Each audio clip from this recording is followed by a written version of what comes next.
একটা ব্যক্তি সে বুঝতে পারে সে পাপ করলে ভালো থাকতে পারে না, সে চায় সে আর পাপ করবে না, সে চায় আল্লাহর পথে যেতে, সে চায় 5 ওয়াক্ত নামাজ পড়তে, সে চায় ভালো মানুষের মতো থাকতে, সে একটু শান্তি চায়, সে তার অগোছালো জীবন থেকে বের হতে চায়, সে যে পাপ করে সবকিছু বাদ দিতে চায়। কিন্তু এরপরও মানুষের ধোঁকা, নিজের পরিবেশ, শয়তানের ধোঁকা, নিজের নফসের ধোঁকা, এই সবকিছু মিলে পাপ করে ফেলে। জানেন, এরকম অনেক ব্যক্তি আছে যারা এই অবস্থার মধ্যে আছে যে সে পাপ করতে চায় না, সে পাপের মধ্যে যেতে চায় না, কিন্তু এরপরও নফসের ধোঁকা, শয়তানের ধোঁকা, আজে বাজে মানুষদের সাথে মিশে বিভিন্ন ধোঁকায় পড়া, এই সবকিছুর কারণে সে পাপ করে ফেলে, সে ভুল করে ফেলে।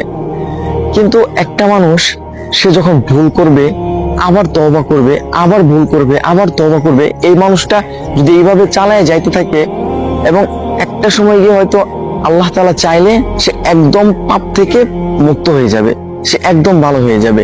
একটা সময় সে একদম পাপ ছেড়ে দিবে। একটা মানুষ সে পাপ করতেছে, কিন্তু সে যে পাপ করতেছে এটা সে ভাবতেছে না, এটা ভুলটাকে সে ভুল মনে করতেছে না, পাপটাকে সে পাপ মনে করতেছে না। সে একটা খারাপ কাজ করতেছে, সে পাপ করতেছে, তার কাছে মনে হচ্ছে না যে এটা ভুল, এটা খারাপ, এটা পাপ, আল্লাহ তাআলা এটা অপছন্দ করেন, আল্লাহ তাআলা এটা থেকে দূরে থাকতে বলছে। এই মানুষটা যদি পাপ করার সাথে সাথে এইরকম চিন্তা করে আর মাফ না চায়, তাহলে এই মানুষটাই মূলত পাপের কারণে ধ্বংস হয়। এই ধরনের মানুষ, হ্যাঁ, এই ধরনের মানুষের মূলত পাপের কারণে ধ্বংস হয়।